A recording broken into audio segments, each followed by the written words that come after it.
خود 28 اگست کے سحربین میں جاوید چودھری کا سلام۔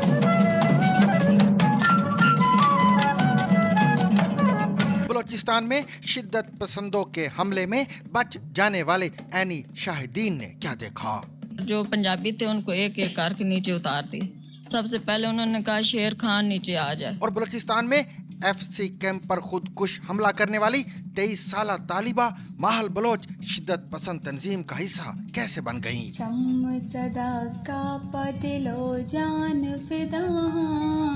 گیس پائپ لائن بچھانے پر ایران نے پاکستان کو آئندہ ماہ عالمی ثالثی عدالت جانے کا حتمی نوٹس کیوں دیا؟ وہ بھی اس لیے ہے کہ بہت سارے جو علاقے جہاں پہ یہ سب ہوا ہے وہ ایرانی سرحد کے قریب ہے اور پاکستان نے ایران سے سخت ناراضگی کا اظہار کیا ہے۔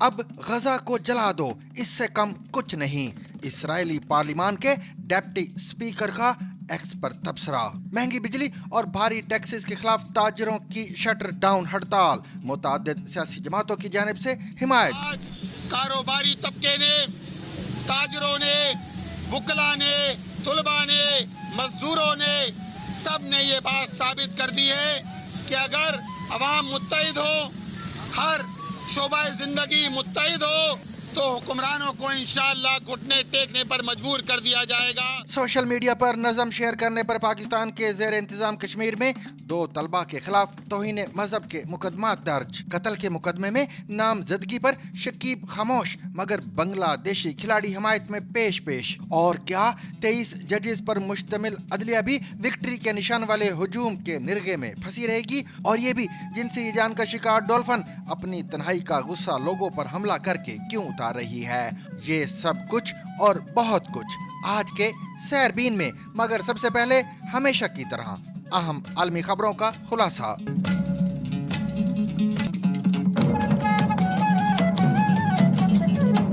23 اگست کے دن جب حمید بلوچ کی بیٹی یونیورسٹی کی چھٹی ختم ہونے کے بعد گھر سے روانہ ہوئی تو کچھ بھی غیر معمولی نہ تھا۔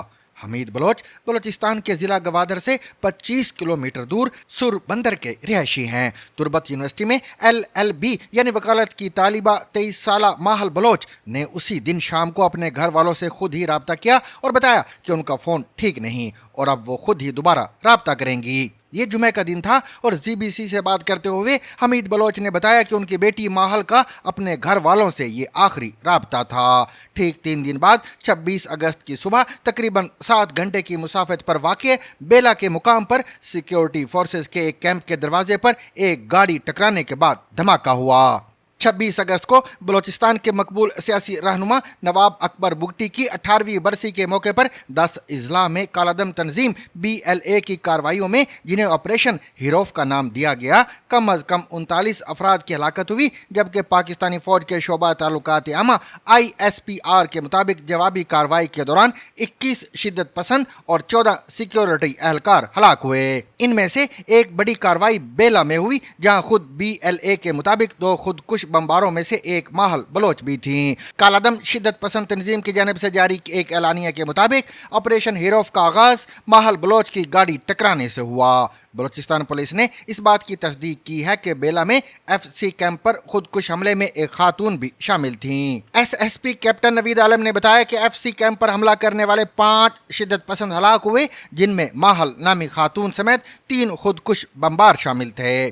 ماحل کے والد حمید بلوچ سے جب حکام نے رابطہ کیا اور انہیں بتایا کہ بیلا میں کیمپ پر ماحل نے خودکش حملہ کیا ہے تو ان کے مطابق یہ بات ان کے لیے باعث تعجب تھی، جبکہ کالعدم BLA کے ترجمان جنید بلوچ نے دعویٰ کیا کہ ماحل بلوچ نے 2022 میں باقاعدہ طور پر تنظیم میں شمولیت اختیار کی تھی، جس کے بعد 2023 میں وہ مجید بریگیڈ کا حصہ بنی اور اس دوران انہوں نے تربیت بھی لی۔ واضح رہے کہ اس سے قبل کالعدم BLA کی 2 مختلف پرتشدد کارروائیوں میں 2 خواتین خودکش بمبار استعمال ہو چکی ہیں اور ماحل بلوچ اسی تنظیم کی تیسری خاتون خودکش بمبار تھیں۔ इससे कबल अप्रैल 2022 में कराची यूनिवर्सिटी में शारी बलोच नामी खातून ने कन्फ्यूशियस सेंटर के बाहर खुदकुश हमला किया था, जिसमें 3 चीनी असातिज़ा समेत 4 अफराद मारे गए थे। शारी बलोच तालीम याफ्ता खानदान से ताल्लुक़ रखती थी और 2 बच्चों की वालिदा थी और उनके शोहर पेशे के एतबार से डॉक्टर थे। उनका ताल्लुक जिला तुर्बत के इलाके नजर आबाद से था। तुर्बत में जून 2023 में सिक्योरिटी फोर्सेस के काफिले पर एक खुदकुश हमलावर की शिनाख्त सुमिया कलंदरानी बलोच के नाम से की गई थी। कालादम जमात BLA के मुताबिक सुमिया बलोच रिहान बलोच की मंगेतर और मजीद ब्रिगेड के बानी रहनुमा असलम बलोच की बहू थी। रिहान बलोच ने अगस्त 2008 को बलोचिस्तान के जिला चागी के हेडक्वार्टर दालबंदीन के करीब चीनी इंजीनियर्स और कारकुनों पर खुदकुश हमला किया था। वफाकी काबीना के इजलास के बाद जारी एलामिया के मुताबिक वफाकी हुकूमत की कारकर्दगी बेहतर बनाने, अफरादी कुव्वत के सही इस्तेमाल, पॉलिसी साजी और फैसलों के निफाज में गैर ज़रूरी तातुल को ख़त्म करने और सिर्फ इंतहाई ज़रूरी महकमों को मज़ीद मजबूत करने के लिए पहले मरहले में 6 वजारतों पर वज़ीर ख़जाना की सरबराही में कायम इदारा जाती इस्लाहात के लिए कायम की गई right sizing of the federal government committee की सिफारिशात का निफाज शुरू कर दिया गया है। एलामिया के मुताबिक इजलास को बताया गया कि कमेटी की सिफारिशात की रोशनी में उन वजारतों के 82 सरकारी इदारों को जम और तहलील करके 40 ऐसे इदारों में तब्दील किया जा रहा है जिनमें डिजिटाइजेशन, स्मार्ट मैनेजमेंट, मौसर गवर्नेंस, मनसूबों पर शफाफ और तेज अमल दरामद और आम आदमी को सहूलियात की बेहतर फराहमी यकीनी बनाई जाएगी। एलामिया के मुताबिक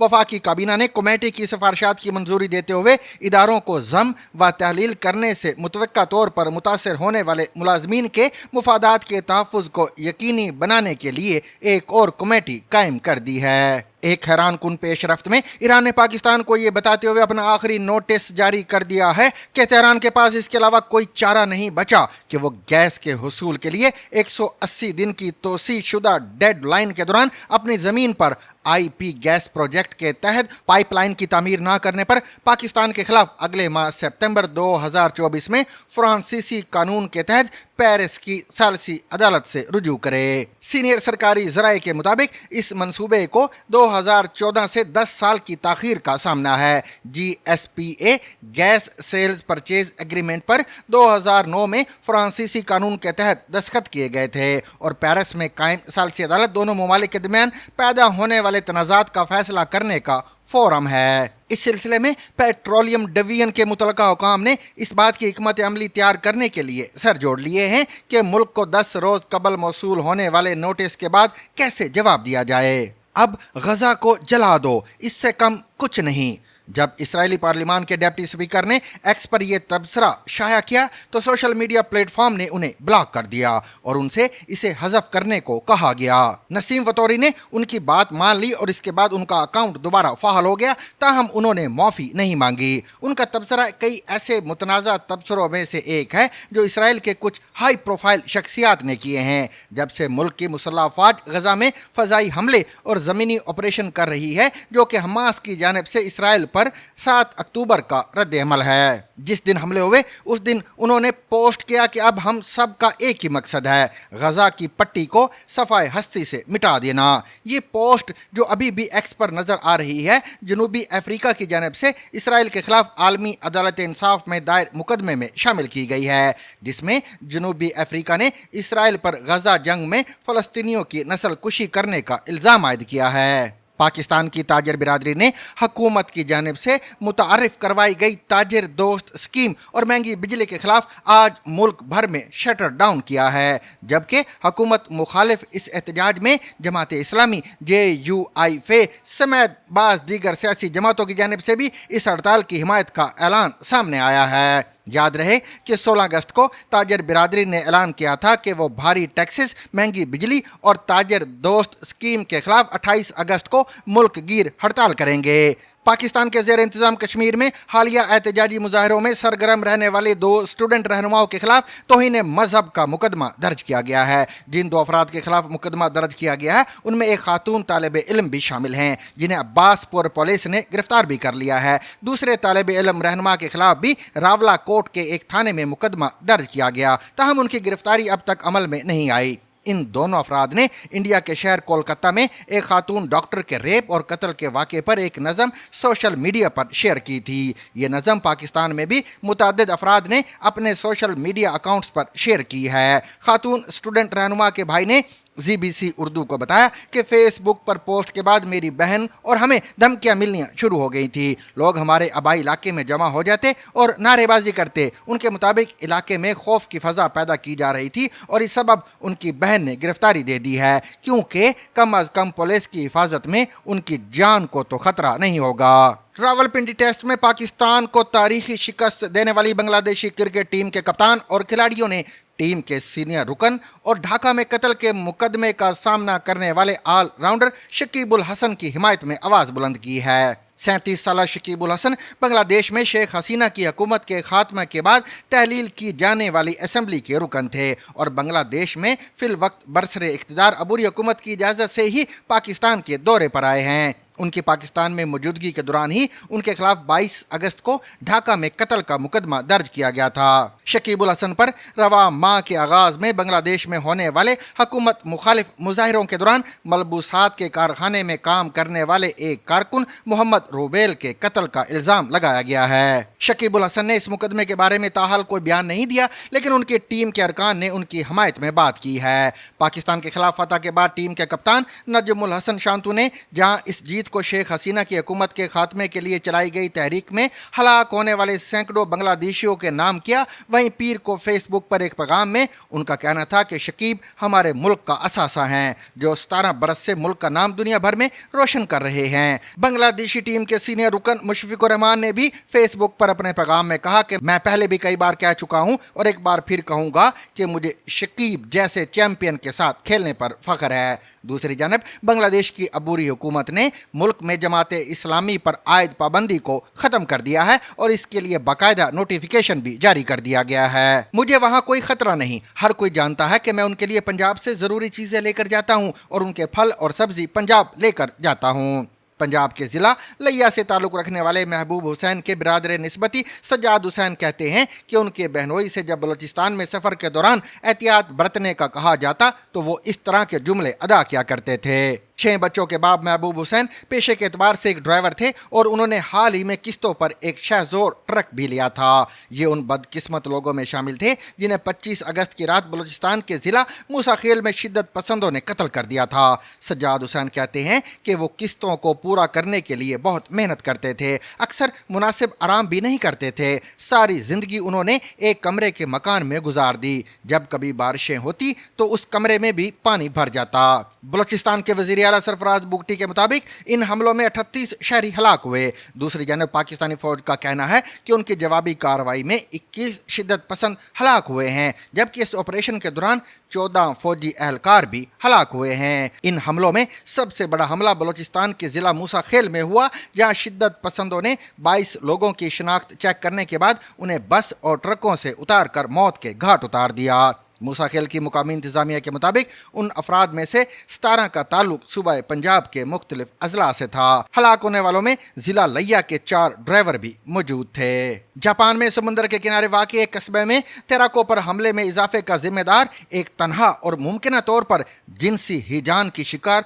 डॉल्फिन को ठहराया गया है। ख्याल किया जाता है कि बॉटल नोज डॉल्फिन रवां साल अब तक मिहामा कस्बे के करीब होने वाले 18 हमलों में मुलव्वस है। इन हमलों में से एक में प्राइमरी स्कूल के एक बच्चे की उंगली पर कम अज कम 20 टांके लगाने पड़े थे। गुज़िश्ता साल होने वाले हमलों में कम अज कम 6 अफराद जख्मी हुए थे, जबकि एक तैराक की पसलियां भी टूट गई थी। डॉक्टर साइमन एलन का कहना है कि बोटल नोज डॉल्फिन इंतहाई सोशल जानवर है और वो अपनी समाजी फितरत का इजहार बहुत जिस्मानी तरीके से करते हैं। इंसानों और दीगर समाजी जानवरों की तरह हार्मोनल उतार चढ़ाव, जिनसी मायूसी या गलबा हासिल करने की ख्वाहिश डॉल्फिन को उन लोगों को जख्मी करने पर मजबूर कर सकती है जिनके साथ वो राब्ते में आती है। चूँकि वो काफ़ी ताकतवर जानवर है, इसलिए इससे इंसानों को शदीद चोट लग सकती है। डॉक्टर एलन का मजीद कहना था कि हो सकता है कि डॉल्फिन को अपनी ही कम्युनिटी से निकाल दिया गया हो और वो मुतबादिल सोबत की तलाश में हो।